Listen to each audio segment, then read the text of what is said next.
Ser subversiva é questionar, refletir e estar a fim de transformar a sua realidade. Aqui trazemos assuntos para inspirar vocês a construírem uma vida com mais sentido. Eu sou a Camila Napolitano. Eu sou a Janaína Marim. E esse é o podcast Subversivas. Oi, subversivas, tudo bem? O nosso primeiro contato com o mundo é através dos nossos pais e do nosso núcleo familiar. É na nossa infância que construímos partes importantes da nossa identidade, formamos crenças, aprendemos a conviver e a socializar. A educação baseada no medo e na submissão era muito comum até os anos 90. Hoje, muito se questiona sobre os efeitos negativos que esse tipo de criação pode ter causado nas pessoas ao se tornarem adultas. Inclusive, vemos um movimento bem bacana trazendo reflexão sobre formas de educar os filhos com mais carinho, escuta, empatia e respeito. Hoje, nossa conversa é sobre a importância de um novo tipo de educação para as crianças. E para isso, recebemos a Aline Cestaroli, que é psicóloga, educadora parental, idealizadora da educação e parentalidade encorajadora. Mas antes, um recadinho. Gente, a nossa pesquisa ainda está rolando. Poucas pessoas responderam até agora e a gente precisa muito da ajuda de vocês, sério. Se você gosta do Subversivas, gosta de acompanhar o programa, gosta dos temas que a gente traz, vai lá, dá o seu apoio pra gente, responde a pesquisa rapidinho, leva menos de 5 minutos. Ela é essencial para que a gente traga novidades para vocês. Tragam novos temas, enfim, ajudem essas pobres podcasters, criadoras de conteúdo, não custa nada.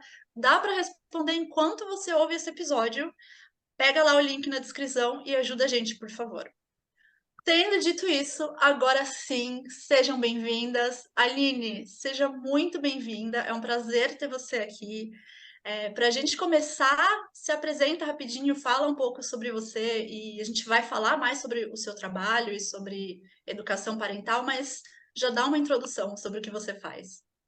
Sim, é um prazer estar aqui com vocês. Muito obrigada pelo convite. Eu acho que toda a oportunidade que eu falo de espalhar sementinhas de encorajamento, de podermos refletir sobre a forma como educamos as crianças, os adolescentes, como a educação que nós recebemos impacta a nossa vida.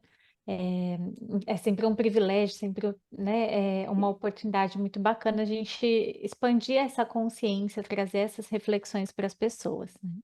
Como a Camila já me apresentou, eu sou formada em psicologia, há mais de 10 anos aí atuando com crianças e adolescentes, e desde 2017 eu venho dedicando o meu trabalho na área da educação parental, porque eu entendi que a educação dos filhos passa pela reeducação dos pais.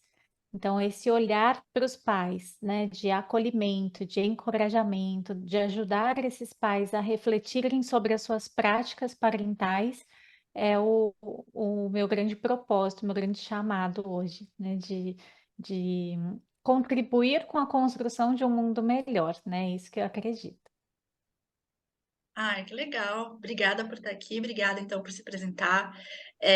Eu confesso que é um tema relativamente novo para mim, eu conheci mais a respeito pesquisando para a pauta, né? Então, vamos começar pelo começo. Você pode explicar para a gente o que é educação parental? Tá.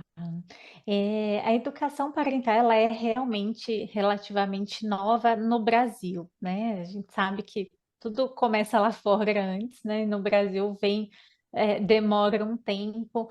O primeiro livro que eu li, um dos primeiros livros que eu li sobre a temática da educação parental foi um livro da Disciplina Positiva, da Jane Nelsen, que é uma senhorinha que tem hoje 80 e poucos anos, ela é mãe de 7, avó de 20, bisavó de 20 e poucos, assim, tem muita bagagem, e foi escrito em 85. E ele, né, chegou aqui no Brasil em 2015, se eu não me engano, a primeira edição. Então, a disciplina positiva, ela foi uma grande precursora assim aqui no Brasil desse movimento, né? Aqui no Brasil, eu vejo que a maioria das profissionais que hoje dão formação, que atuam nessa área, começaram pela disciplina positiva, né? Foi o caminho que eu comecei também. Então, a educação parental, ela é essa educação para os pais, né? A gente traz uma concepção equivocada na sociedade de que nasce um filho, nasce uma mãe, nasce um pai. E não é isso que acontece, né? Essa relação ela vai se constituindo, né? Mesmo o segundo filho é uma pessoa diferente do primeiro, então é sempre uma relação de aprendizado.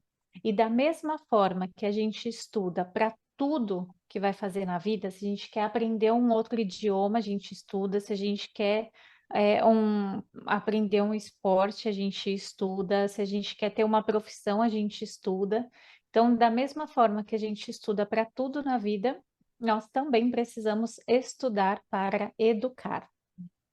Isso porque as práticas parentais que nós recebemos da educação, que, né, na forma tradicional da educação que nós recebemos, a gente sabe hoje, e a neurociência, né, diversas pesquisas apontam para isso, de que elas não são efetivas para o século XXI, para os desafios desse mundo VUCA, né, mundo BUNny, todas essas complexidades da tecnologia, enfim, toda essa dinâmica que a gente vive hoje. Então, a gente precisa entender de desenvolvimento infantil, entender sobre o cérebro da criança, entender que a forma como a gente foi educado não cabe mais nas relações de hoje, que o mundo está mudando, então a forma de educar as crianças, os adolescentes também precisa mudar. E a educação parental, então, ela vem nessa proposta de trazer esse encorajamento para os pais, de ajudar os pais a assumirem essa liderança da família e que consigam despertar esse potencial dos filhos. Eu achei incrível você falar, né, o que porque quando a gente vê, principalmente no Instagram, alguns perfis falando, na prática, pelo menos para mim, é muito difícil, assim, o que que é realmente? E agora fez muito sentido, né, você falando dessa questão de educar, de ensinar para os pais o que que é essa educação, né? Então, achei muito legal. E estudando assim sobre isso, para a gente conversar aqui, a gente viu um pouco sobre os 5 pilares da educação parental. Não sei se você trabalha com esses pilares, mas gostaria que você falasse um pouco sobre isso.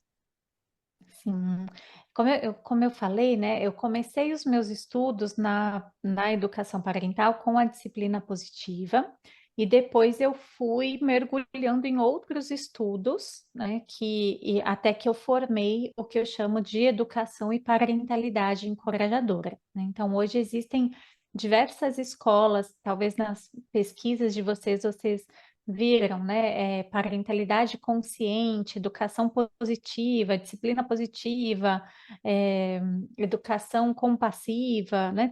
Tem diversos nomes, assim, que cada um vai numa linha de estudos. O que eu trago hoje, que é o da nossa escola, do nosso movimento, é a educação e parentalidade encorajadora, que é baseada em diversos estudos da psicologia, da educação e da neurociências. E a gente tem 5 pilares, né, que embasam o nosso movimento, né? Um desses pilares é o respeito mútuo, né? Então, esse olhar de compreensão para quando a gente entende as relações, né? A gente vem eu sempre faço um contraponto com a educação tradicional, que é o nosso ponto de partida, né? E aí só fazendo um parênteses assim, né? Porque muitas pessoas falam, nossa, mas então não dá para aproveitar nada da educação tradicional, né? E não é sobre isso, né? A educação tradicional tem sim muitos pontos positivos, e como nós estamos sempre evoluindo, o que a gente está trazendo e apresentando como um movimento, uma proposta, é uma ampliação dessa consciência de entender que hoje existem outros recursos, uma outra compreensão. Então, nós viemos, né, dessa educação em que a gente aprendeu que o respeito era pelos mais velhos, né? Então, eu sou sua mãe, você me obedece, eu sou seu pai, eu que mando. Quando você tiver 18 anos, você pode fazer o que você quiser e por aí vai, né? É, então, a gente vem de um lugar em que a gente aprendeu a respeitar os mais velhos. Mas a gente entende hoje que todos os seres humanos merecem ser tratados com respeito, né? São dignos, né? E então esse respeito, ele precisa ser mútuo, né? Essa coisa do eu mando, você obedece, não cabe mais. Nas gerações passadas, a gente vê isso e vocês vão, com certeza, já abordaram isso, né? Essa questão, quando a gente fala do patriarcado, então, né, a gente vem de uma liderança, de um estilo, né, de relações verticais, então algumas pessoas estavam acima e eram detentoras de todo o poder e exerciam poder sobre as pessoas que estavam abaixo. Então a gente via esses modelos, né, de relações reis, plebeus, os ricos acima, os pobres abaixo, pessoas brancas e os negros, então todas essas relações, né? Os homens e as mulheres, sempre exercendo essas relações. Quem estava acima exercia o poder sobre quem estava abaixo. E a gente percebeu diversas revoluções aí nos últimos séculos acontecendo para mudar essa estrutura, porque todo mundo merece ser tratado com dignidade, com respeito. E as crianças, elas estão nesse mesmo movimento, né? Então, elas também perceberam, inconscientemente, né, mas de todo esse movimento e também querem esse respeito. Então, um dos pilares que a gente trabalha desse respeito mútuo desse senso de igual valor. Os pais, eles continuam sendo os adultos da relação, os pais têm um cérebro mais maduro, mais desenvolvido, têm uma compreensão diferente, mais madura das situações, então os pais continuam sendo os líderes. Mas o respeito, ele parte. Eu não preciso causar dor, vergonha, humilhar o outro para que ele possa aprender, né? Então, os pais são os líderes, mas nesse senso de igual valor, independente da idade da criança ou da posição que ela esteja na família, ela também merece ser tratada com esse respeito, né? Desculpa Então, te cortar, Aline, eu acho isso muito, muito, muito interessante. Isso sempre foi uma coisa que me chamou muita atenção, né? Que vinha, enfim, né, dessa criação de que os mais velhos devem ser respeitados por serem mais velhos e só, e o respeito não vinha de igual para igual, né? E acho que a gente, conforme vai ficando adulto e começa a refletir sobre isso, tem uma crise muito grande quando a gente começa a quebrar, acho que principalmente com as relações familiares, com os pais, de tipo, meus pais não me respeitam, mas eu tenho que respeitar porque eles são meus pais. Imagina eu desrespeitar os meus pais, sendo que você não se sente respeitado. Fica uma relação até a fase adulta muito conflituosa, né? Muito conflitante. Então, acho isso, assim, parece, quando a gente falando, né? Você respeitar para ser respeitado. Parece uma coisa óbvia, mas todo esse processo que a gente teve não foi, né? exatamente, né? Quantas feridas, quanta desconexão traz, né? E na verdade a gente aprende não a respeitar, a gente aprende a ter medo, né? Então, É. aquela coisa que, quando eu era criança, eu só olhava, meu pai só me olhava de canto de olho e eu já parava o que eu estava fazendo, né? Mas não porque você respeitava, era porque você tinha medo dele, né? Então, essas relações, o quanto isso impacta na vida adulta, da gente ver hoje quantas mulheres vivem relacionamentos abusivos, por exemplo, porque não conseguem se posicionar, porque né, tem medo do outro, não ficam todas melindrosas ali em relação ao parceiro, porque, ai, se ele não gostar, eu preciso respeitar ele. Então, a gente vê uma série de comportamentos hoje que não são saudáveis, né? E que vem desse modelo que a gente aprendeu, porque os nossos pais, né, os nossos cuidadores, eles são a forma, né? São o nosso grande modelo de como nos relacionarmos com as pessoas, de como Sim, nos comportarmos em sociedade. A família é essa primeira sociedade, né? Então, esse respeito mútuo, ele é um dos pilares, assim, fundamentais a gente entender que é o respeito por si mesmo e o respeito pelo outro, tanto da criança para com o adulto, quanto do adulto para com a criança, né? sim. Então, esse é um dos pilares. O outro é o foco na cooperação. Eu falo que a, o foco da educação não é a obediência, né? E muitos pais, na hora, ficam inquietos, né, em relação a isso, porque tudo que os pais desejam é que os filhos sejam obedientes, né? Que o pai faça e o pai fale e o filho cumpra, né? Obedeça. Nós fomos educados para a obediência, né? Uma criança, se a gente vê uma criança é, ou manifestar a sua opinião ou dizer não para um pai, para uma mãe, para um adulto, a gente fala que essa criança é mal comportada, que ela é desobediente, que ela é mal educada, né? Uhum. Então, a nossa educação foi muito focada na obediência.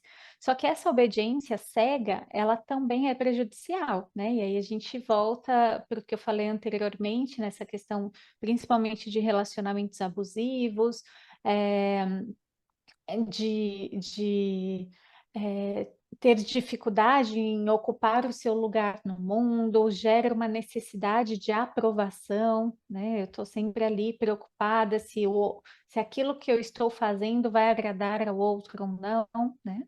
Então a gente trabalha com esse foco na cooperação. No sentido de despertar na criança essa consciência de que ela faz parte de um todo, e que ela é responsável por aquilo que acontece na sua vida e ao seu redor também. E que ela pode cooperar de forma útil com um bom funcionamento da escola, né, na sala de aula, da família, no ambiente em que ela pertence, né? E ela tem o direito de manifestar as suas necessidades também, né? E os seus desejos. Não significa que os pais, o adulto, ou, né, que todos os desejos dela serão atendidos, mas Aham. ela tem direito de manifestar, né? De falar, olha, eu não quero cumprimentar todo mundo com um beijo, né? E não, ela não é desobediente porque não falou oi para a família toda quando ela chega, né? Então, quando a gente trabalha, né, com esse foco na cooperação, é porque a gente quer despertar essa consciência ao invés de uma submissão, né, para que ele contribua com a sociedade, traga um pensamento crítico. A gente vê adultos assim, né, o perigo de adultos que só reproduzem as informações sem parar para pensar sobre elas, né? Questionar, né? Sem questionar. A gente vê grupos no WhatsApp cheios de mensagens absurdas que as pessoas só encaminharam e não tiveram um pensamento crítico acerca daquilo, né? Só estão, alguém falou, a figura de autoridade falou, o médico aqui está falando isso, né? O presidente falou tal coisa, não sei quem falou tal coisa. E aí só obedece sem parar para questionar. E isso é muito Sim. sério, isso né, tira todo o poder pessoal né, do ser humano. Então, a gente entender que é despertar essa consciência, né? Não sei se vocês lembram do filme Tempos Modernos, do Charles Chaplin, que ele tá lá Sim, só apertando parafuso, né? Só ali, ele não podia pensar, né? Então, esse modelo de educação focado na obediência vem daí, né? A pessoa não podia pensar, porque se ela pensasse, ia atrapalhar todas as coisas ali. Então, ele só tinha que apertar o parafuso e seguir o fluxo. Hoje, no contexto que nós estamos, na, com os desafios, né, informações, redes sociais, internet, todos esses avanços, inteligência artificial, né, a gente precisa desenvolver um pensamento crítico, a gente precisa é, ter seres pensantes, né? Então, que questionam, né? Então, eu sei que na infância, aquilo que é visto como desobediência, na vida adulta é a persistência, é a opinião própria, né? Eu gosto daquela pessoa porque ela se posiciona, né? Só que na infância a gente vê isso como algo ruim, né? Até porque é algo que precisa ser lapidado ainda, né? A criança está Aham. desenvolvendo essas habilidades, né? E aí, Eu como que acho você que o desenvolve isso na vida adulta, né? Exato, fica, não que não dê, mas Sim. é muito, haja curso, desenvolvimento pessoal, autoconhecimento, né? Então é muito mais fácil você começar uma construção do zero do que fazer reforma, né? Fazer reforma faz muito mais sujeira ali do que já construir a casa do zero. Eu acho que o maior medo dos pais é. Porque eu acho que todo mundo tem medo do novo, né? Então, essa educação é nova perto do que a gente conhece. E aí eu acho que o maior medo é. Eu vi um post que você fez esses dias mostrando um vídeo de uma mãe que a criança bate nela, alguma coisa assim. E aí eu falei assim, cara, o que acontece? As pessoas têm medo disso, né? De que a criança seja, a mãe seja submissa da criança, né? Então, eu acho que as pessoas têm medo do outro extremo. Então, eu acredito que isso deve aparecer muito para você, né? Esse medo de, cara, é como você falou, as pessoas acham que a gente está acostumada com a obediência, então tem que obedecer.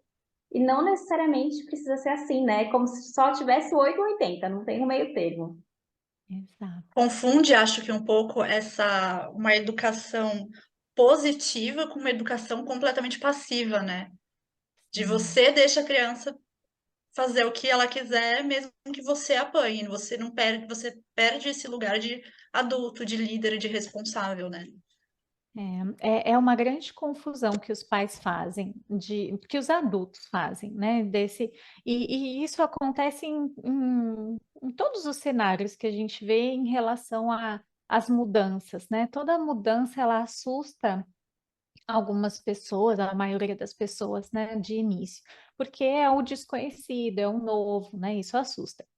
Mas muitas pessoas têm um equívoco muito grande de achar que, então se eu não vou usar punições e recompensas para educar os meus filhos, eu vou deixar eles fazerem o que eles quiserem, né? E não é sobre isso, né? Então, as crianças precisam sim de limites, né? Os adolescentes, todos nós precisamos de limite. Essa é uma necessidade básica do ser humano ter limites, porque nós somos seres sociais, nós precisamos, nós vivemos em sociedade, precisamos uns dos outros, então ter essa moral, essa consciência, né, das interações sociais e até onde eu posso ir ou onde é o espaço do outro, isso faz parte, né? Todos nós precisamos. Então, não é sobre deixar a criança fazer tudo o que ela quiser. É sim estabelecer limites, e esses limites podem ser estabelecidos com respeito, né? Eu não preciso humilhar, envergonhar, causar dor, gerar, né, qualquer tipo de sentimento de inadequação na criança porque ela não me obedeceu, né? Ou porque ela não está cooperando com a situação. Então, a ausência desses limites é a permissividade, né? Então, muitos pais, né, eu atendo ainda, né, os pais que procuram a orientação, eles vieram de uma educação muito autoritária, então, muito com esse foco na obediência, esses pais não tinham voz, não podiam manifestar os seus desejos, não se sentiam ali, vistos, né? E aí eles foram reprimidos e viram que isso não foi bom para o desenvolvimento deles. Trouxe muita desconexão com os próprios pais, eles tem ali uma série de questões, e aí eles quiseram fazer totalmente o contrário, né? Foram lá para o extremo oposto, para negando tudo aquilo que eles receberam dos pais. E isso também é muito ruim, né? Isso também representa pais feridos, né? Essa criança ferida ali desse adulto que vai lá para a rebeldia, né? Então quero fazer tudo diferente.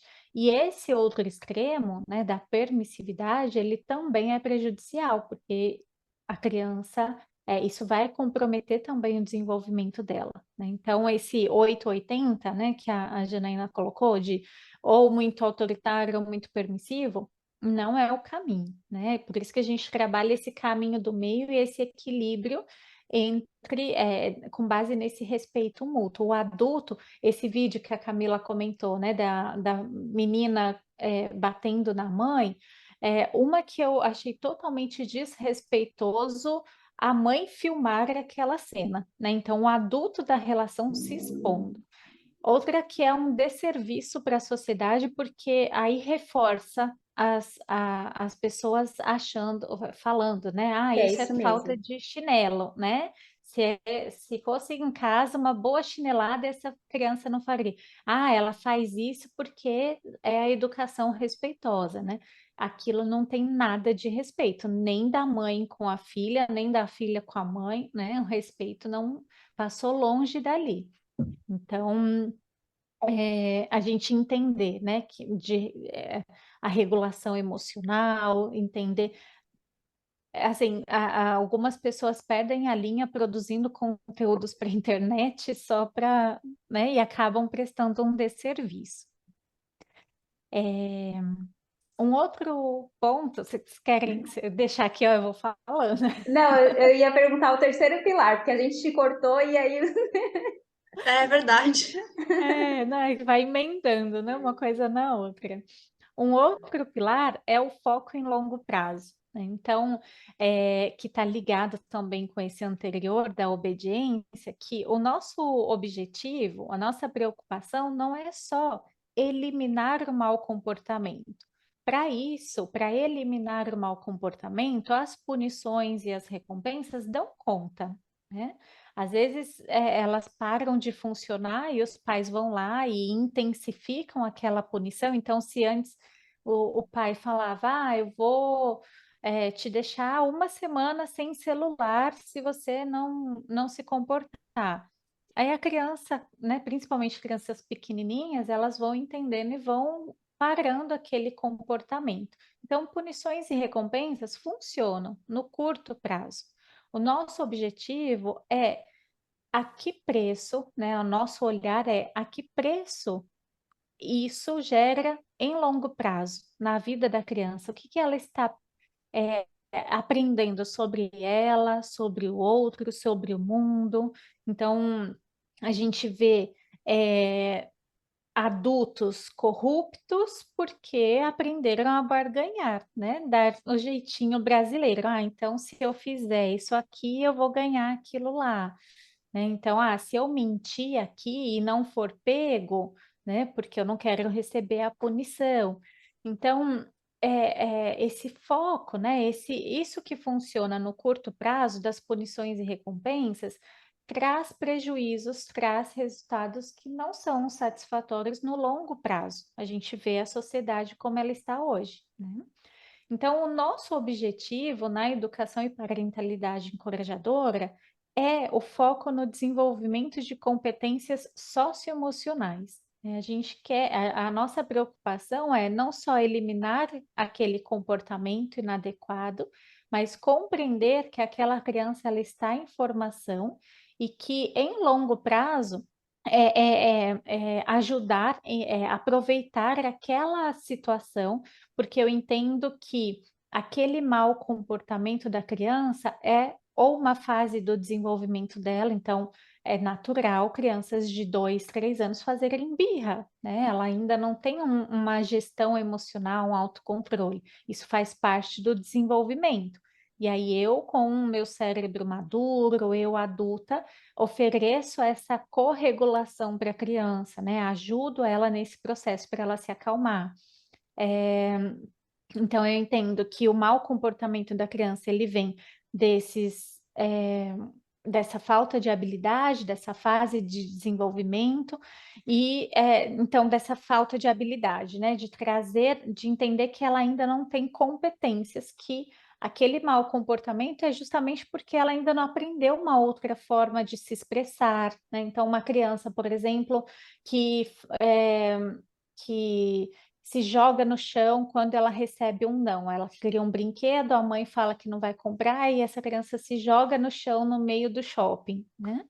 O que que essa criança está dizendo, né? Que ela ainda não sabe lidar com aquela emoção de frustração, ela ainda não sabe lidar com a raiva. E o meu papel enquanto educadora, enquanto mãe, enquanto pai, é ensinar essa criança, ensinar o meu filho a passar por aquela situação, a desenvolver, aprender, desenvolver as habilidades socioemocionais. Então, eu dar uma punição, ou gritar, ou fazer birra junto com ele, não é o que vai funcionar, né? Mas quando eu trago, filho, eu entendo que você esteja frustrado, né? Porque você queria muito esse brinquedo. Vamos colocar na lista de desejos para que quando chegar o seu aniversário, a gente saiba já quais são o que você gostaria de ganhar de presente. Vamos, né, vamos ver no seu cofrinho se você tem o dinheiro para comprar esse brinquedo e a gente volta aqui, mas traz esse acolhimento, né? Então, ajudando ele nessa regulação emocional e a buscar soluções, né? Que é uma habilidade importante. Então, esse foco em longo prazo eu vejo que é fundamental quando a gente tem essa mudança de chavinha, né, para entender que aquela criança está em formação. Porque eu não sei vocês, meninas, mas é, eu vejo assim, muitos pais, eles queriam assim que o filho falasse, né, olha, mamãe, eu estou desregulada emocionalmente agora porque eu desejo muito aquele brinquedo e dentro de mim eu sinto uma emoção, eu estou com raiva porque eu quero aquilo e você falou que não. A criança não tem Nem recursos o para pai isso, nós sabe. adultos Né? Nem os pais têm recurso, imagina. não Acho que se tem. espera muito que a criança ela já nasça com a mentalidade de adulto, né? Então, não é nem para ela se frustrar, porque já falei que não. Não é não, pronto, né? Não é para você se frustrar. Por que que você está frustrada? Tem essa expectativa, né, de que, acho que tanto de que os pais tenham o filho já sabendo serem pais e que o filho já nasça, tipo, colabora, né? Você já não é mais um bebê, você está aprendendo a se comunicar, seja adulto, facilita a minha vida. E eu acho interessante o que você trouxe, né, de comunicar para a criança. Então, eu sei que você está se sentindo com raiva, eu sei que você está triste, até para que a criança, talvez em outro momento, ela perceba, nossa, de novo, né? De ela começar a entender o que que ela está sentindo, Sim. porque naquele primeiro momento ela não sabe o que está acontecendo, né? Esse é um processo de educação emocional, né? E como nós não recebemos isso na nossa infância, então a gente é da geração do engole esse choro, não pode ficar com raiva, ai que besteira, o papai do céu vai ficar triste com você, se você, né, ficar com raiva assim, menina bonita não pode sentir raiva, né? É uma série de coisas que a gente foi aprendendo a engolir as nossas emoções e não a lidar com elas, né? Então, os pais também não sabem lidar com as próprias emoções e querem que os filhos, né, engulam esse choro também, mas a gente viu que isso não é bom, né? Olha aí os números de suicídio, de ansiedade, de depressão, todas essas questões, esses transtornos emocionais que nós vivenciamos hoje vêm desse lugar, né? Dessa educação em que fomos reprimidos nas nossas emoções, em que Só que era o melhor que os nossos pais podiam nos dar, né? Porque antigamente não tinha conhecimento, né? Eu falo sempre para as minhas alunas do privilégio que nós temos hoje de ter acesso a essas informações. Então, de estarmos aqui em um podcast falando sobre educação, os nossos pais não tiveram isso, né? Não, Então, os nada disso, nossos né? pais já foram uma versão melhorada dos nossos avós e já eles nos deram aquilo que eles tinham de recursos, de capacidade, né, o que eles podiam nos dar. Então, a gente precisa, assim, honrar os nossos pais, respeitar, receber aquilo que eles puderam nos dar da forma que eles deram. A gente não precisa concordar, a gente não precisa fazer igual e também não precisa ir para a rebeldia e querer fazer tudo diferente, mas a gente acolhe, recebe aquilo, né, que eles nos deram e a gente, enquanto adulto, hoje entende que tem recursos para agir de uma forma que a gente considera melhor.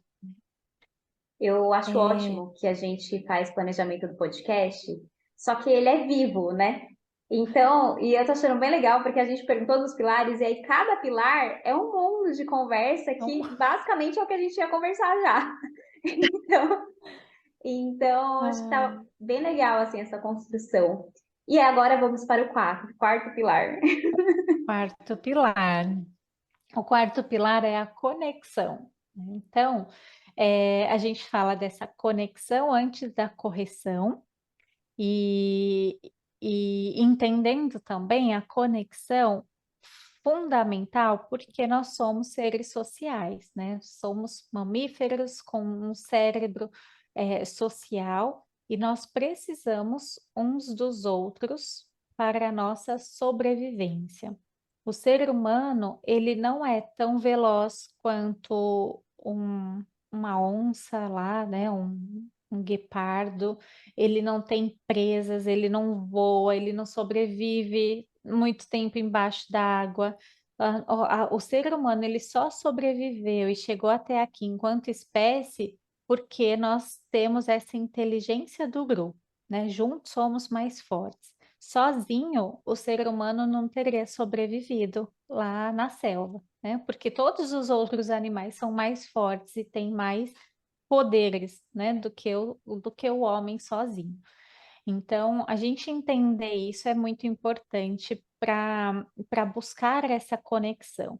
E essa conexão ela precisa ser cuidada, ela precisa ser nutrida, né? Então, muitos pais acham que você é meu filho, você tem que me obedecer, e eu mando, você obedece, e o respeito é a mim e o outro não, a forma como se comunicam. Acabam gerando muita desconexão. Os filhos, principalmente aí quando eles já vão entrando na adolescência, eles têm um processo de afastamento, né, que é o processo de individuação desse adolescente, que é natural, mas o diálogo, o convívio, né, tudo isso é importante. Então, a gente vê que as famílias, eu falo que as famílias estão famílias, né, estão ilhadas.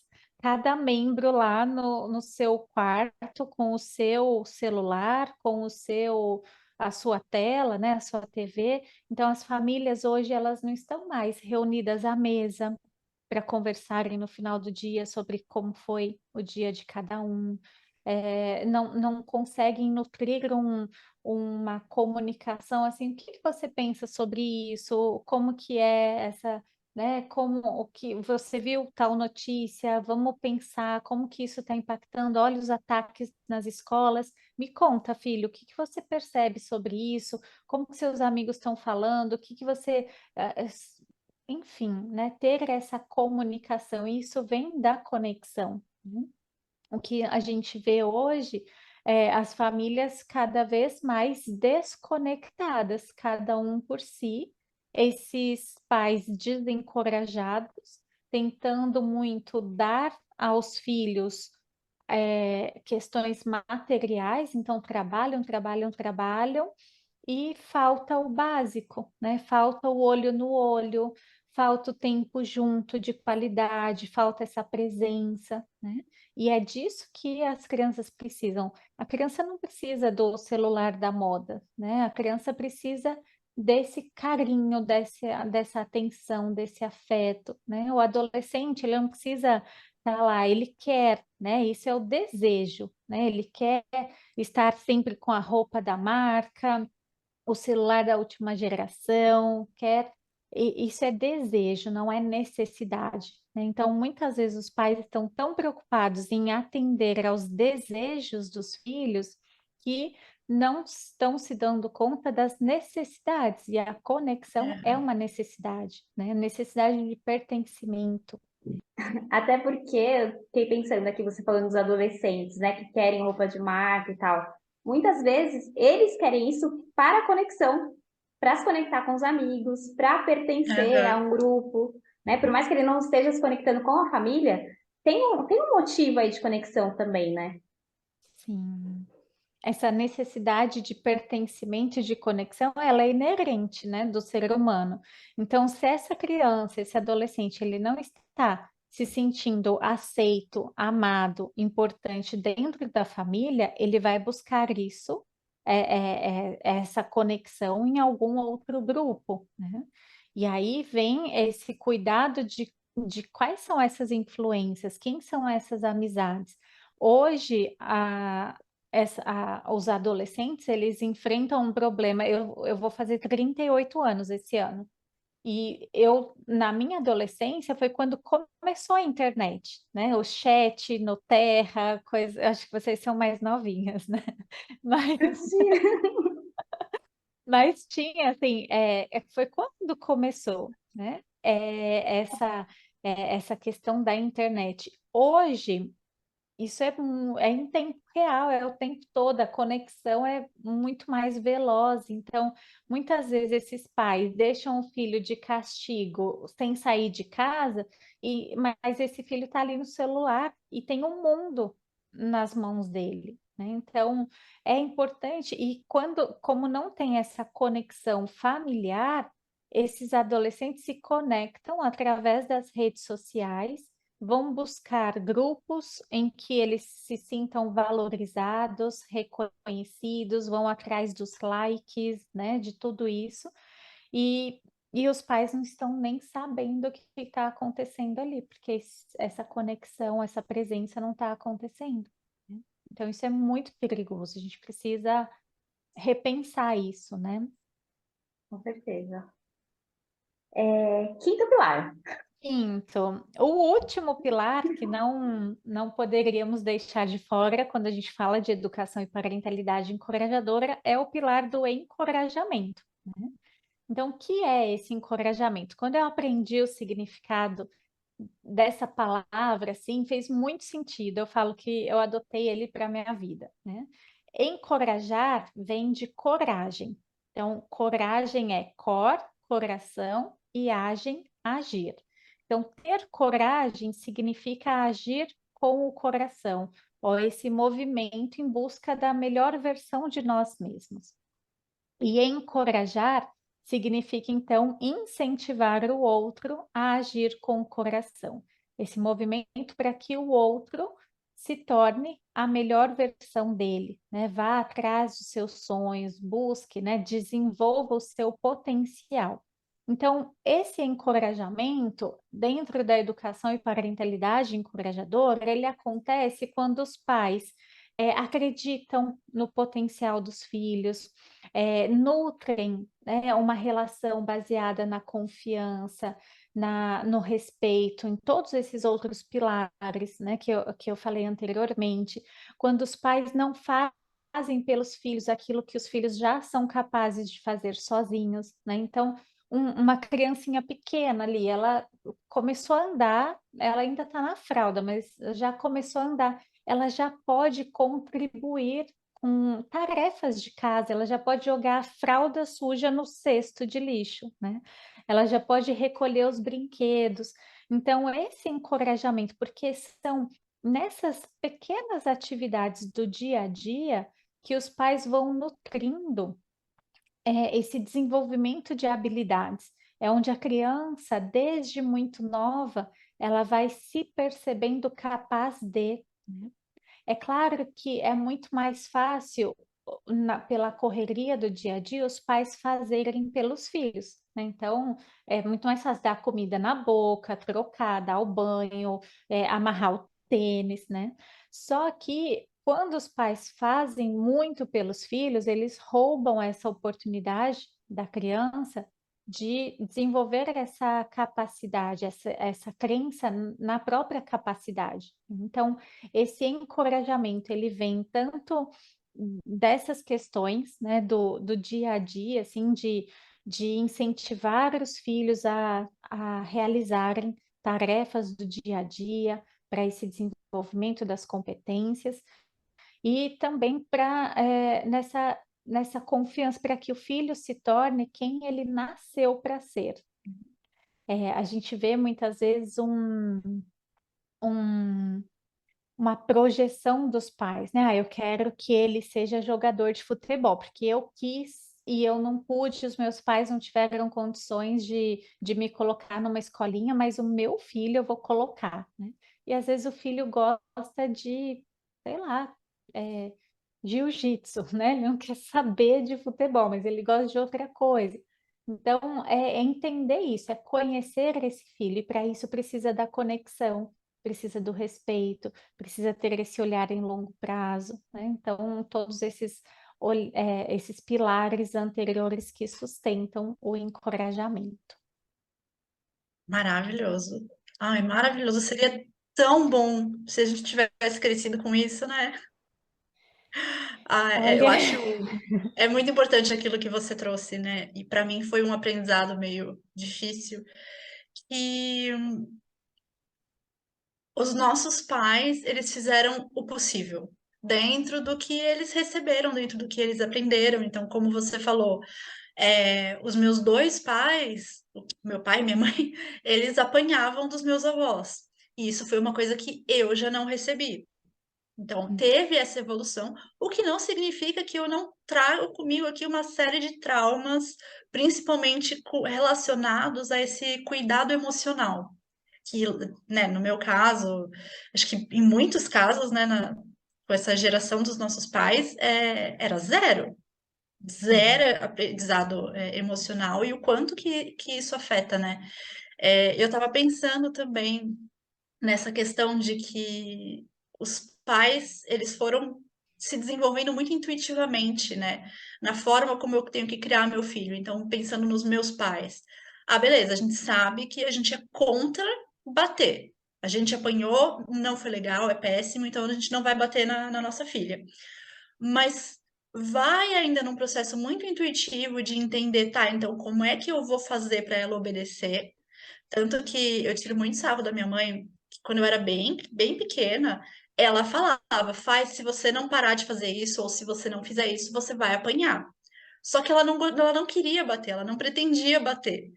E aí, dependendo, passando um tempo, eu continuei fazendo o que eu falei, mano, ela não vai me bater. Tipo, ela fala isso toda vez, ela não vai me bater. E eu dei uma peitada, ela falou, ah, então eu vou começar a te colocar de castigo.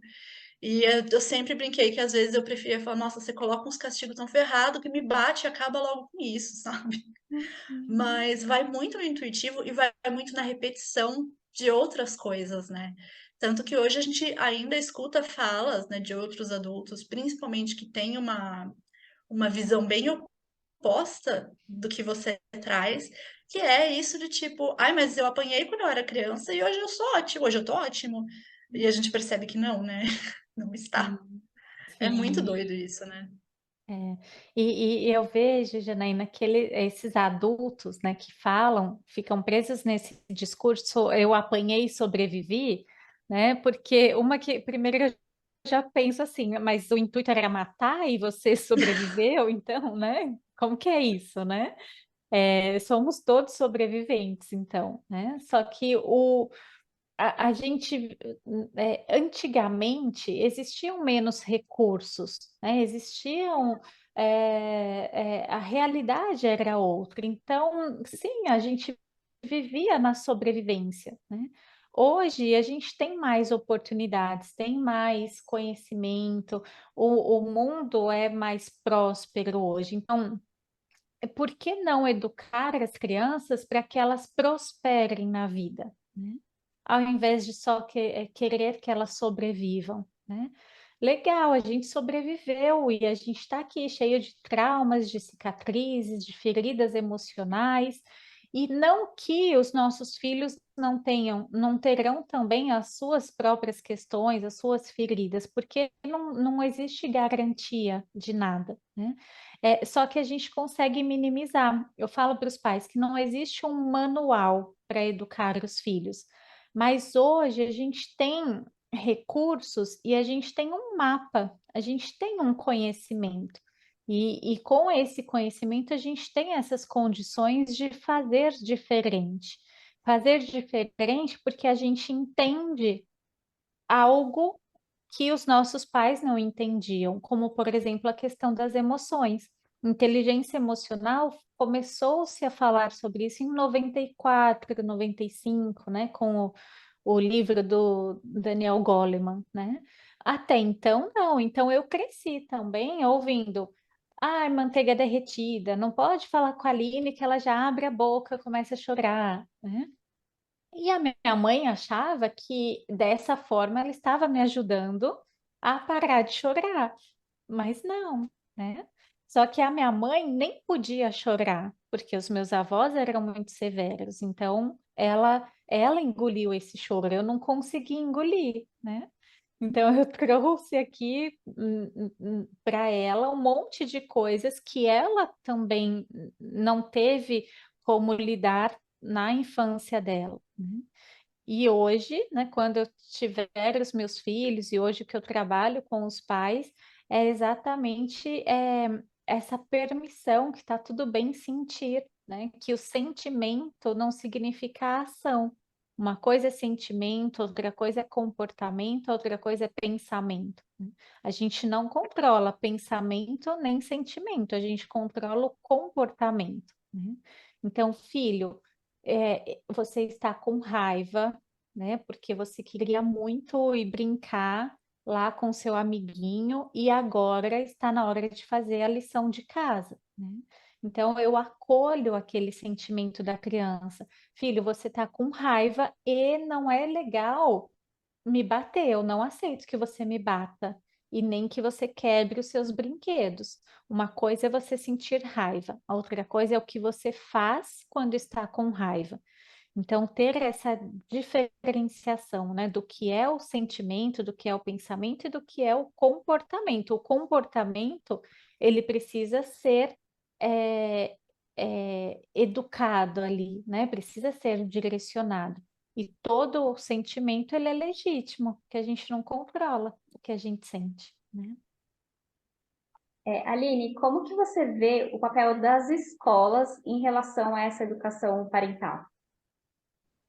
Hoje, tem muitas escolas que estão se abrindo, né? Eu tenho muitas alunas que são diretoras, que são coordenadoras, professoras, que estão buscando é, agregar, né, essa educação parental para o ambiente escolar também. Mas a gente sabe que ainda há muito o que ser feito, tem muito avanço, né, pela frente, ainda muita oportunidade, eu falo, né? A gente tem muita oportunidade de crescimento ainda. Porque as escolas também seguem muito esse modelo, né, de uma educação do século XVIII, do século XIX, né, baseado na obediência. Então, tem muitas escolas que ainda utilizam cantinho de pensamento para deixar a criança ali pensando no que ela fez, né, como um castigo, então tira o parquinho da criança porque ela não se comportou em sala de aula. Então, tem muitas escolas que ainda funcionam muito nesse sistema, né, de castigos, com foco muito no resultado e não no processo. E isso acaba gerando, né, prejuízos também para o desenvolvimento. Então, quando tem essa parceria, né, entre família e escola, visando toda essa compreensão de um desenvolvimento saudável das crianças e dos adolescentes, é, eu acho que é fundamental. Assim, a gente vai ter eu sempre busco, né, trazer essa temática para dentro da nossa escola, do nosso movimento, porque a gente precisa unir forças, né? Escolas e famílias trabalhando juntos em prol desse desenvolvimento saudável da criança. Algumas escolas que estão abrindo as portas até para receber esses pais, né, também encorajar esses pais, elas já estão vendo os efeitos positivos disso no ambiente escolar, na vida escolar dos filhos, né, dos alunos ali, mas é um caminho que precisa ser trilhado ainda né, a gente tem muita oportunidade de mudança ainda. Sim. É importante, né? Os dois caminharem juntos. Não adianta nada os pais se trabalharem e a criança receber uma coisa totalmente oposta em casa, né? Mas eu não sei, assim, eu queria ver o que que você pensa. A gente está numa época, eu falo isso do lugar de fala de quem ouve falar, né? De quem acompanha pais, principalmente mais velhos, né? Reclamando muito das escolas. Minha irmã é professora e ela fala como é difícil a reunião de pais, porque se o aluno foi mal, é porque a professora não está explicando direito, não é porque ele não prestou atenção. Então, tem toda essa cultura de exigência das escolas, né? Quando a gente sabe que, na verdade, o a educação principal na escola, a gente vai aprender convivência, socialização, as matérias básicas, né, para a gente poder crescer e se desenvolver, mas a educação central principal vem dos pais, né? E não sei, assim, o que que você acha se os pais também não estão colocando, terceirizando demais todo o processo de educação das crianças para a escola e para os professores, né?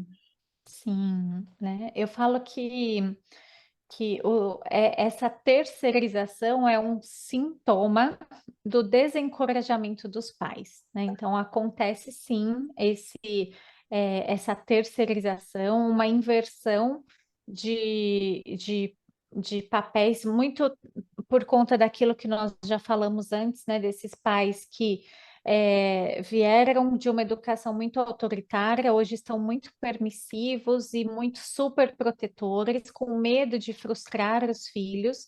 Então, nunca é o filho o responsável, né? É sempre porque é a professora, porque o outro, então está sempre ali buscando culpados, né? E enquanto ficar nesse jogo de culpabilização, não vai ter soluções, né? Não vão chegar em um consenso, em uma solução. Então, eu vejo que hoje, com pais e mães trabalhando fora, né? Toda essa dinâmica, essa mudança social, a escola passou a ter uma responsabilidade também pela educação, né?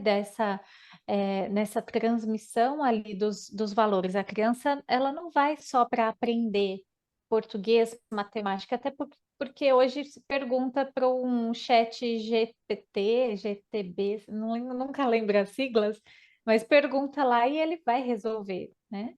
A criança, ela vai para a escola pela socialização, né, por uma série de outras questões também. Então, essa parceria pais e escola, ela é fundamental. Existe uma terceirização dos pais por conta desse desencorajamento. Os pais se sentem perdidos, sem saber como lidar com os desafios de comportamento. Só que a sociedade cobra que eles saibam.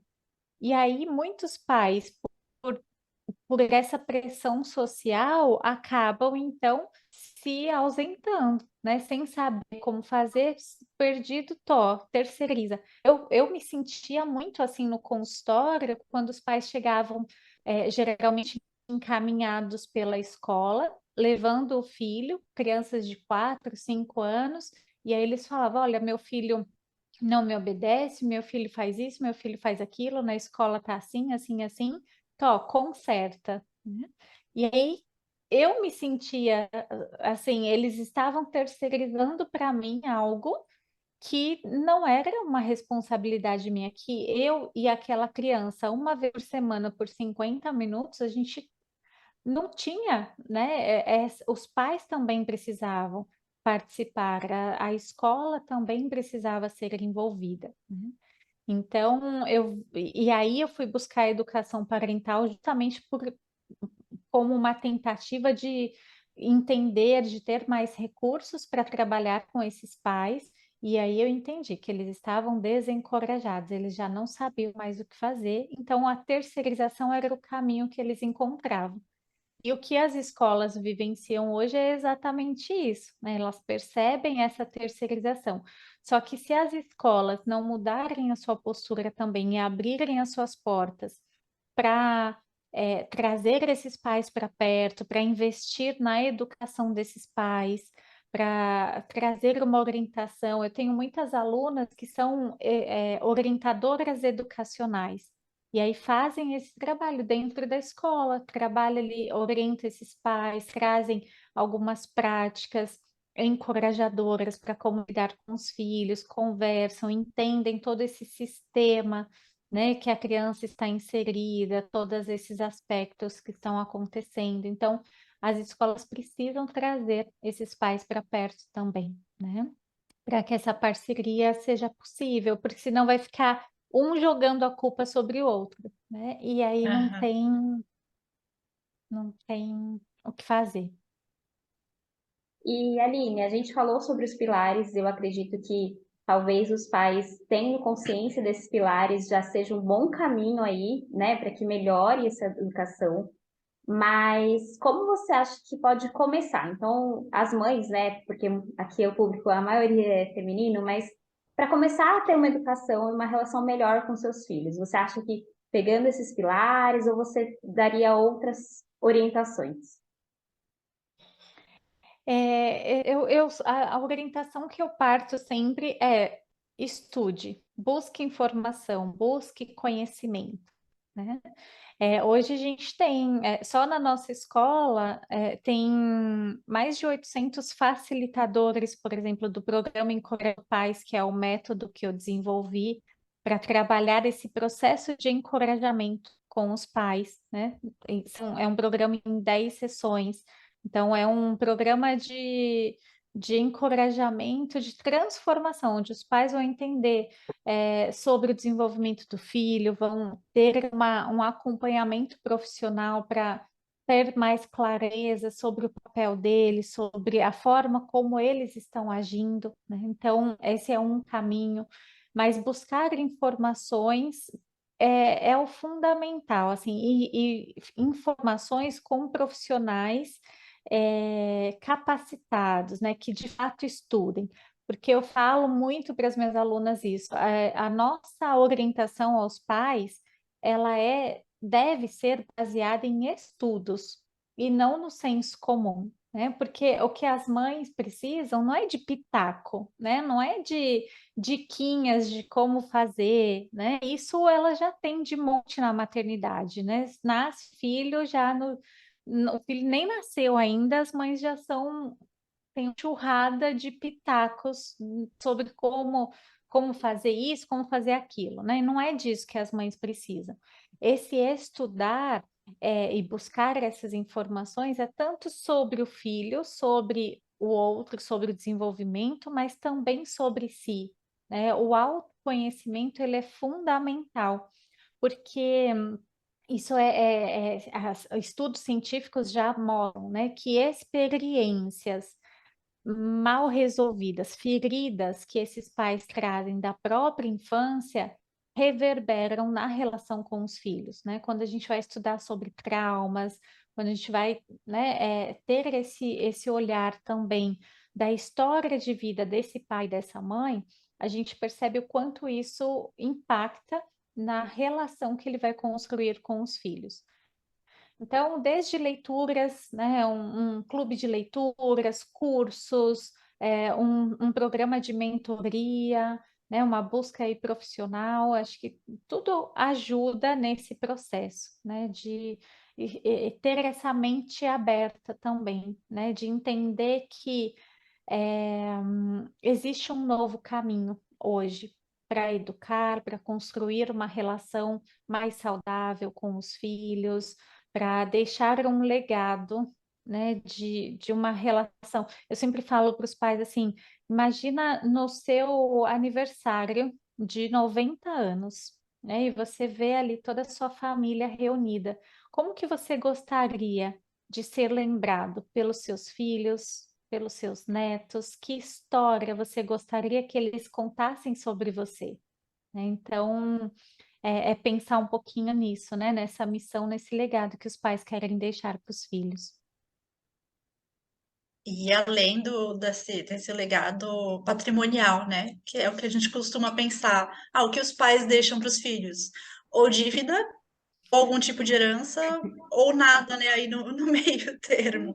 Mas a gente não tem essa cultura de refletir sobre exatamente isso. Quando eu estiver lá, velhinho, na terceira idade, como que eu quero ter sido lembrado? Como que eu quero que seja a relação com os meus filhos? Eu conheço uma pessoa, eu vou falar porque eu sei que eles não escutam aqui o programa, que o pai, ele se dedicou muito na qualidade da educação escolar dos filhos. Então, os dois sempre tiveram nas melhores escolas, fizeram boas faculdades e tal. Só que a educação que eles recebiam em casa era tão agressiva, porque o pai tinha essa cultura de bater e não era bater pouco, e hoje que os filhos assim se distanciaram. E eu já escutei desse pai ele falando: Nossa, né, para você ver, a gente dá de tudo. Eu dei a melhor educação para os meus filhos e hoje eles nem olham na minha cara. Eu fiquei quieta, né, porque enfim, não era minha conta, mas é isso que eu fico pensando, falo, gente, mas é a questão de que a educação não vem só da escola. Olha o legado, cadê a sua responsabilidade dentro da criação desses filhos? Porque é muito fácil você terceirizar a culpa, falar, meus filhos são ingratos, porque eu sempre dei de tudo por eles. Mas não é bem assim, né? Teve coisas que você deu até demais, teve coisas que você não deu. Sim. E é sempre possível, né? Reparar isso, né? Mas com esse, aí precisa de um encorajamento, de fato, trabalhar o perdão, trabalhar esse resgatar. Mas se essa conexão, esse vínculo não foi construído, a conta chega um dia, né? Quando esses filhos crescem e se tornam adultos, é, eles vão viver a Né? vida deles, né? E quantos casamentos não aconteciam porque a mulher queria sair de casa, né? Não quero, não aguento mais viver aqui com esse meu pai, essa minha mãe, apanhar e tudo mais. Deixa eu casar para eu sair de casa, né? Então, quantas coisas É. já aconteceram, né, por conta dessa conexão. Por isso que eu falo, né, os pais são os líderes da família e como bons líderes, eles precisam ter a coragem para assumirem a responsabilidade de despertar o potencial dos filhos. Muitas vezes esses pais querem que os filhos tenham uma postura, uma atitude que eles enquanto adultos não são esse exemplo. E a gente aprende pelo exemplo, né? O exemplo arrasta.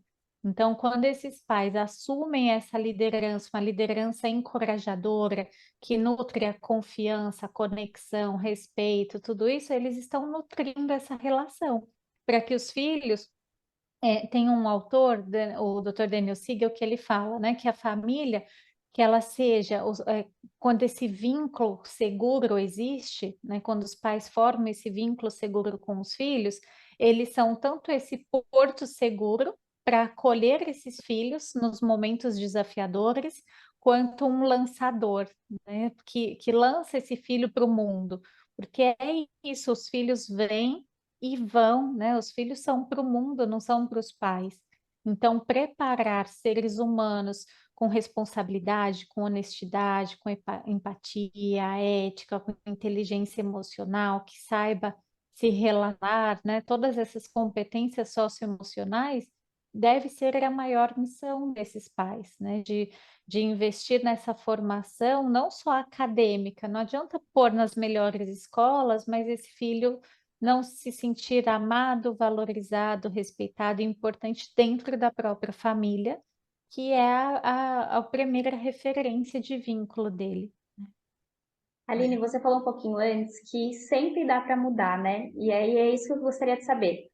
Como a gente já falou antes, a gente não foi educada para esse tipo de educação parental. Então a gente conhece outro tipo de educação. Então eu acredito que as pessoas que buscam hoje, que já têm filhos mais velhos, por exemplo. Então eu fico imaginando como fazer nesses casos, né? Como mudar esse rumo, se dá para mudar esse rumo depois de uma certa idade, até porque você já tem ali uma educação, né? A primeira infância, por exemplo, já passou. Então, como que fica isso nesses cenários? Inclusive, se você tiver alunos, né, em relação a isso também. Sim, é muito comum, assim, os pais chegarem para mim e falar, Aline, eu estou te conhecendo agora, essa educação encorajadora, o meu filho já está indo para a faculdade, eu fiz tudo errado, né? Falo, calma, respira, né? Você fez o seu melhor. Hoje você está acessando outras informações que você pode fazer diferente, né? Então, é claro que é sempre possível é, é, fazer esse reparo, né, nas relações. Quanto mais cedo começar, melhor, porque é aquele exemplo que eu dei da casa, né? É mais fácil você construir uma casa, um alicerce do zero ali, do que reformar a casa com você morando lá dentro, né? A bagunça, toda a sujeira, né? É mais desafiador. Mas é possível, sim. E tem muitos pais de adolescentes que buscam essa reconexão. E aí é um trabalho de perdão mesmo, né? De cura, assim, de relacionamentos, porque os pais reconhecem o seu erro, é, mudam a forma como se comunicam com os seus filhos, porque existe amor, né, nas relações, mas às vezes a forma como esse amor é comunicado é que não está clara, né, ou que não é compreendido pelo outro, porque a comunicação, ela não é só aquilo que eu estou falando, é como o outro está entendendo também, né? E às vezes esses pais falam, eu vou te bater porque eu te amo, né? Mas o filho não está se sentindo amado ali, essa comunicação não tá legal. Então, que outras formas eles podem ter para se comunicar, para buscar essa conexão, né? Será que isso está sendo efetivo de fato ou não? Então, tem uma aluna, ela é de Alagoas, e ela até é recente, assim, acho que mês passado, ela comentou lá no nosso grupo que uma família, um filho já adulto, buscou o trabalho dela como facilitadora do programa Encorajando Pais, porque ele queria que ele e os pais vivenciassem esse programa. Ele já é adulto, assim, uns 30 anos, se eu não me engano, mas ele queria passar por esse processo para trabalhar com os pais. E foi inédito, assim, né, para a gente, assim, o filho buscar essa ajuda, né, para essa orientação, para trabalhar aí a relação com os pais. E ela falou que foi tão lindo, né, uma primeira sessão com eles, o quanto, né, todos se emocionaram, todos puderam já ali colocar algumas questões. Então, acho que sempre é tempo, né? A gente sempre pode. é, não dá para voltar atrás e mudar o que aconteceu, mas a gente pode atribuir um novo significado para aquilo, né? Com uma compreensão, com entendimento, entender que a minha relação com a minha mãe, com o meu pai mudou muito depois que eu comecei a estudar sobre, né, o que eu chamo hoje da educação e parentalidade encorajadora.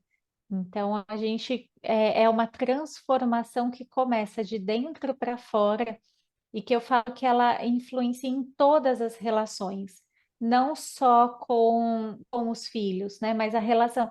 Eu ouço muito assim dos pais. Aline, você me enganou, isso aqui é terapia de casal, não é orientação parental, né? Porque a relação deles muda, a forma como eles se comunicam muda, o entendimento deles muda. Então, eu tenho dois gatos, assim, até a forma como eu interajo com os meus gatos mudou, assim. Antes eu fazia alguma brincadeira para deixar eles estressados, assim, né? Provocar, e eu Para falo, gente, atiçar, isso né? não é respeitoso. Não é respeitoso isso, né? Deixa eu mudar aqui. Então, você vai ampliando, assim, essa consciência, e isso serve para tudo, né? No ambiente de trabalho, em tudo. Eu amo que, sem querer, as nossas convidadas sempre são gateiras, gente. Sempre são. Isso. Temos as duas aqui, temos gatos. Ai, e típico mãe de gato, né? Vamos colocar uma educação amorosa, respeitosa.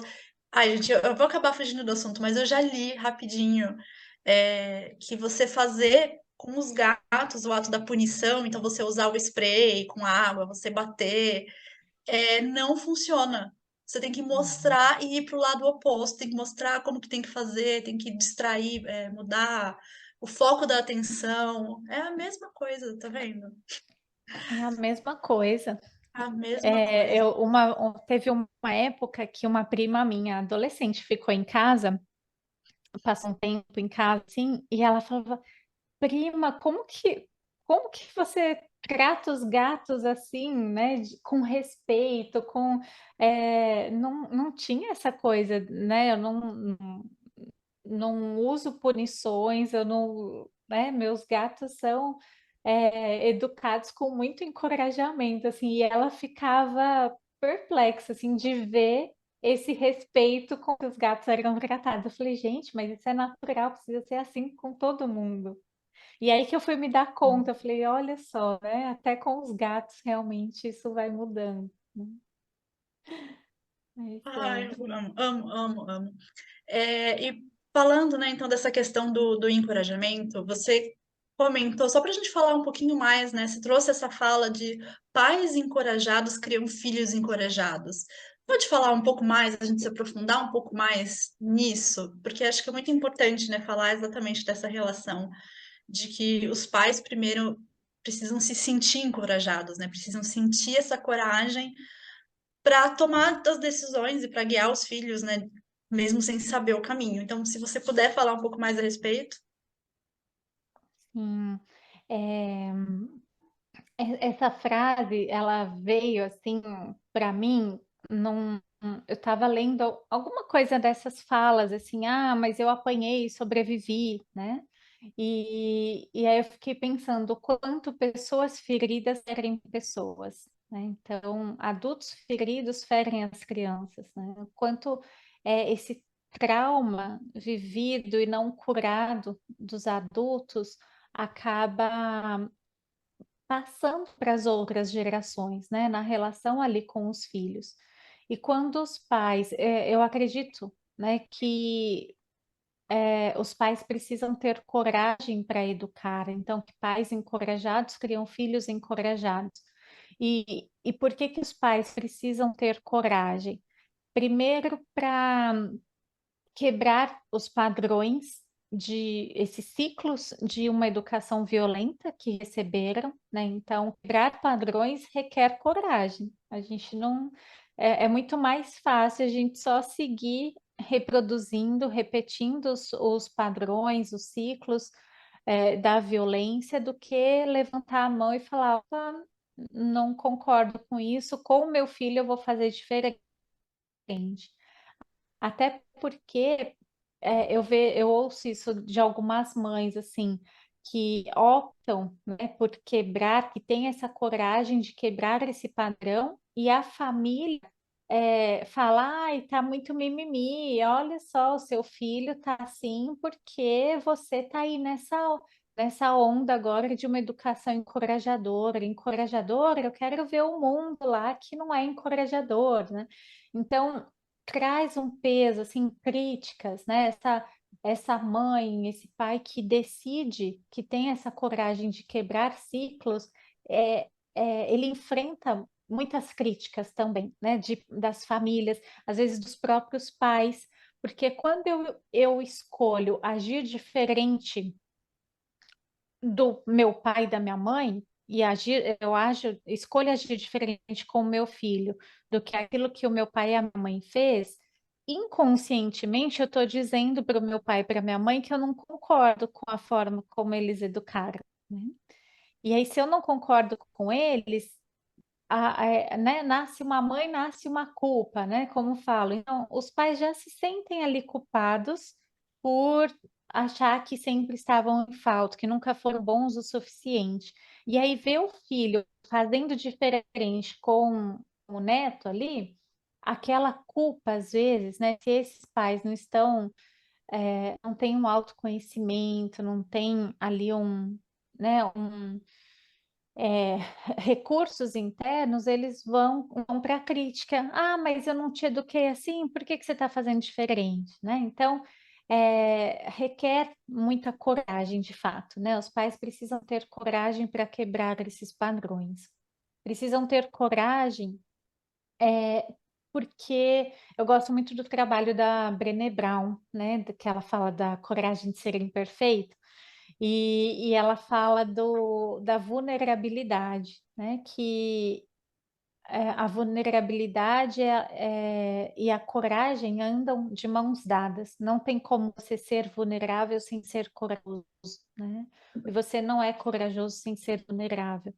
E educar, criar um ser humano é o maior das vulnerabilidades, porque você não tem garantia, né? Não tem. Eu já. Hoje não mais, mas antes eu recebia muitos pais assim, "Ah, então se eu educar meu filho com esses 5 princípios, ele vai ser uma criança ótima, perfeita, né? Não, né? A gente não está falando de perfeição, é melhoria contínua. E não tem garantias, né? Os pais podem ser melhores pais do mundo, é humanamente impossível que eles atendam a todas as necessidades da criança. Quando a gente entende da formação da personalidade, a gente entende que o ambiente, a forma como os nossos pais nos educaram, é um fator que influencia na nossa personalidade. Tem também o nosso temperamento, né, aquilo que é inato, e tem principalmente as nossas decisões, as nossas percepções, a forma como a gente interpreta as situações ao nosso redor.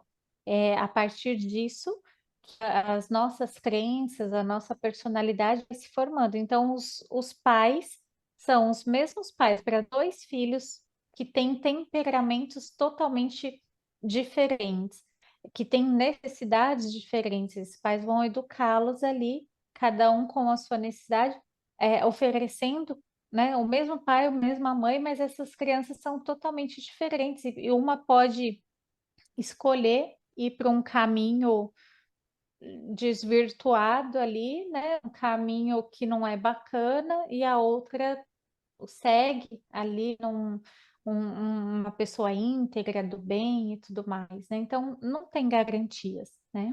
Mas as chances de errar diminuem quando você tem esse entendimento, quando você usa um encorajamento, né?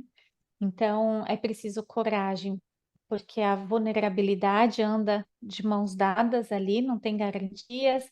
É preciso coragem para questionar, quebrar esses padrões, romper esses ciclos de violência. É preciso coragem para olhar para a sua história, né? Para olhar quais são essas feridas que eu carrego, quais são as questões que não estão bem resolvidas em mim e que eu estou aqui projetando no meu filho. Qual é essa criança que eu fui um dia, como que ela está, né? Ela está ferida? Quais são essas feridas? Quais são esses traumas? Então, o autoconhecimento, a gente sabe que precisa ter coragem para olhar para si, né? E também coragem para olhar para as áreas de incompetência, para entender que não nasce um filho, nasce uma mãe, né? Que essa mãe, esse pai, eles vão se formando. Então, quando eu olho, eu entendo que eu não sei tudo e que até hoje não deu tempo de responder, mas uma pessoa falou, deixou na caixinha assim. é, Aline, você não acha que essa educação encorajadora, ela gera muita culpa nos pais, né? E eu não vejo como culpa, eu vejo como expansão de consciência e autorresponsabilidade. A gente não é culpado por aquilo que a gente não conhecia, né? Os nossos pais não foram culpados, eles foram responsáveis, né? E quando a gente aprende que existe uma educação que não seja pela punição ou pela recompensa, que existem práticas encorajadoras para lidar com os desafios de comportamento dos filhos, pode ser que isso gere culpa, mas essa culpa ela também é importante para você trazer essa reflexão de, poxa, olha, eu não sabia disso, deixa eu entender mais sobre isso. Olha aqui, eu perco muito a paciência muito fácil, eu explodo eu sou uma pessoa mais ansiosa, mas perceba quais são as suas questões e onde tem margem para você se desenvolver. Só que para isso precisa ter coragem, né? Coragem de assumir essas áreas de incompetência, coragem de entender que não somos perfeitos e que a gente vai, né, que os erros fazem parte do processo de aprendizagem. Então, eu acho que esses são os 4 pontos, assim, que eu falo que pais encorajados criam filhos encorajados, porque quando tem essa consciência, eu não sei tudo, eu quero sim, eu escolho fazer diferente, eu olho para a minha história, eu honro a minha história, é, é vulnerável, é incerto, eu não sei aonde isso vai me levar, mas eu estou disposto a construir uma relação de respeito e de conexão com os meus filhos, né? E aí, a partir disso, esse encorajamento é isso que ele vai oferecer para os filhos, né? Perfeito.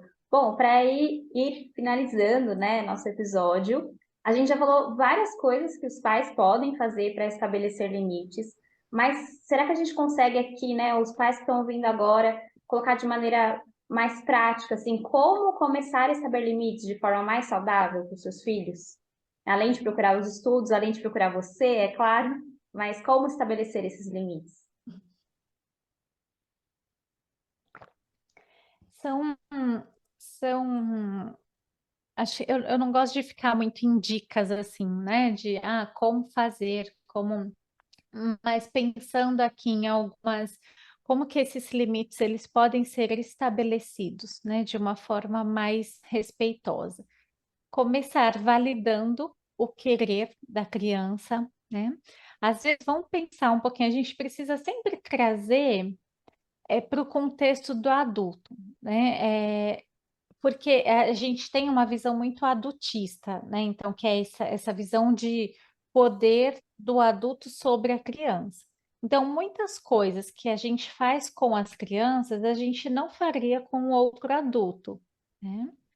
É, então, quando a gente vê o outro como um adulto também, isso nos dá um sinal, assim, já nos dá um indício de como lidar, como que eu estabeleço limites, assim como a gente estabelece limites com o outro adulto também, com um diálogo, falando, olha, eu não gostei disso, vamos pensar aqui em outras soluções, né? Então, ter esse olhar de imaginar um adulto ali na frente e como que você resolveria isso, né? Com esse adulto também. Aí trazer essa validação emocional, esse querer, né? Validar o querer da criança. Muitas vezes, assim, por exemplo, tá eu e meu marido, e aí meu marido vira assim para mim e fala: Nossa, eu queria tanto estar lá naquele lugar, sei lá, em algum lugar que a gente for viajar e nossa, eu queria tanto esse carro aqui, olha que lindo esse carro e tal. Eu não viro para ele e falo, nossa, você está viajando, né? Nossa, volta para a realidade, para, nossa, vem, né? Para de querer tudo. Eu não viro para ele e falo isso. Eu viro para ele e falo, nossa, ia ser muito legal, né? Pensou esse carrão aqui, a gente poder viajar assim, sei lá, eu entro na onda dele. E quando é com a criança, a gente já quer dar logo um sermão na criança, né? Então a criança fala, eu quero esse brinquedo. O pai fala, nossa, mas você quer tudo também. Olha, você nunca está satisfeito com nada. Eu já te dei isso, você comprou um brinquedo ontem, você é um ingrato. E aí entra nesse sermão, né? Então, para estabelecer limites, a gente pensa sempre na conexão como um primeiro ponto, né? Filho, você quer esse brinquedo? Que legal, né? Vamos colocar aqui na listinha de desejos, na lista do Natal, do Dia das Crianças, do Ano Novo, do aniversário, do que quer que seja, né? Mas valida esse querer. A gente não precisa já bater de frente com a criança, já dar um sermão ali nela. A gente pode validar, né? Validar. Quando a gente valida o querer, o outro, né? A criança, ela se sente sentida, ela se sente compreendida, ela sente que tem alguém ouvindo ela. E ao ser compreendida, essa criança, ela já se sente mais receptiva para o que vier depois. Muitas vezes a gente só quer falar que quer, né? Não necessariamente aquilo vai ser atendido, né? Então, principalmente, né, pensando assim, em estabelecer limites em relação a compras, né, ao consumo, essa é uma forma, né, de validar o querer e não necessariamente. Você valida o querer, estabelece a conexão e traz o foco para aquilo que é possível, né, para aquilo que é adequado para aquela situação, né? Tem uma outra palavrinha que eu gosto muito assim nas frases que para estabelecer limite, que é a palavra né? Muitas vezes a forma como a gente fala assim, né? Nossa, Aline, seu cabelo tá lindo, mas, né? E aí traz aqui, né? Você já esquece o cabelo lindo. Aí você só fica assim, mais, né? O que que ela vai falar, né? E aí já traz perde essa conexão, né? Quando a gente substitui o mas pelo a gente traz uma união, né? Então, Aline, esse cabelo tá lindo. E você pode prender assim um pouquinho, que eu acho que vai ficar ainda melhor, né? Por exemplo, né? Então, filho, eu sei que você quer ficar aqui, que você adora assistir esse desenho. E está na hora do banho, né? Então, eu validei o que o filho quer, aquilo que a criança está fazendo, e trago ele para aquilo que precisa ser feito na situação, né? É diferente de eu falar, filho, eu entendo que você adora esse desenho, mas precisa desligar a TV que está na hora de tomar banho, né? O filho já, vocês percebem a diferença, né? Já invalidou tudo, já apagou a primeira parte da frase e fica só com o tem que tomar banho, né? Então, às vezes são alguns ajustes. Eu falo para os pais que essas mudanças são nos detalhes. Às vezes, há pequenos ajustes que os pais fazem na forma como se comunicam com os seus filhos já geram grandes resultados, né? Uma outra forma de estabelecer limites é fazendo perguntas ao invés de dar comandos, né? Então, filho, qual foi o nosso combinado em relação ao tempo de tela, né? E aí, entendendo que existiu também uma conversa, um diálogo antes, isso já foi pré-estabelecido pelos dois, né? Então, essa é uma outra forma, assim, de estabelecer limites, né? Usando perguntas. Porque e isso é muito, muito legal, um casal que eu atendi, a gente finalizou o processo recentemente, o filho tinha 10 anos. E o filho falou para a mãe, né? Mãe, quando você me faz perguntas, a minha cabeça vai para procurar soluções. E quando você me dá comandos, eu sinto raiva, eu fico resistente, assim, nas palavrinhas dele, mas ele percebeu a diferença, né? Então, ao invés de dar comandos, desliga essa TV, recolhe esses brinquedos, vai lavar, vai tomar banho, sai desse celular, né? Esses comandos que geram resistência traz perguntas.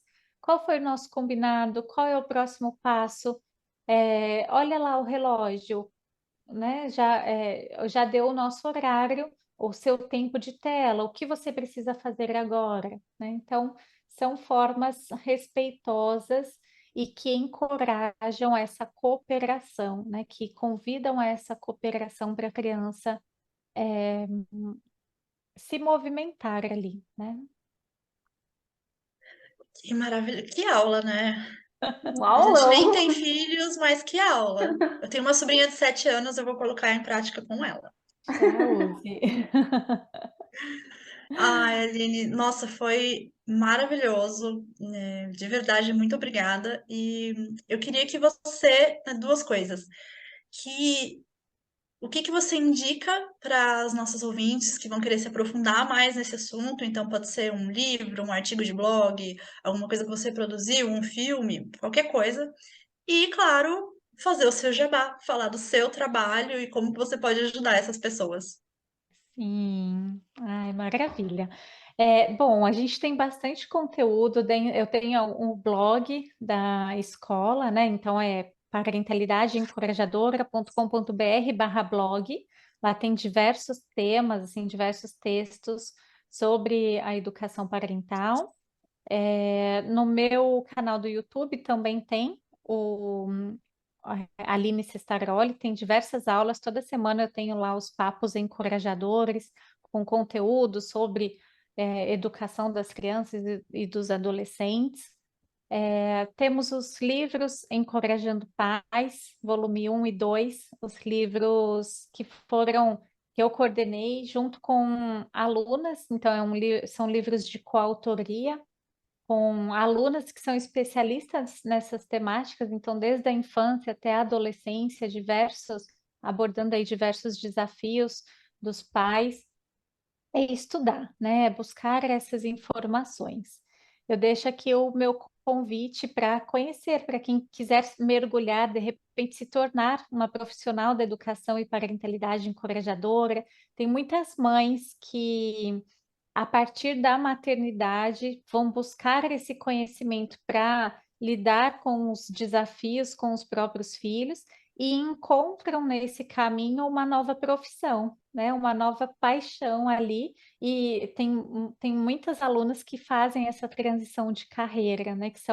Atuam em áreas completamente diferentes. Eu tenho arquiteta, engenheira, contadora, advogada, né, e que vem agora para a educação parental, para encorajar outros pais.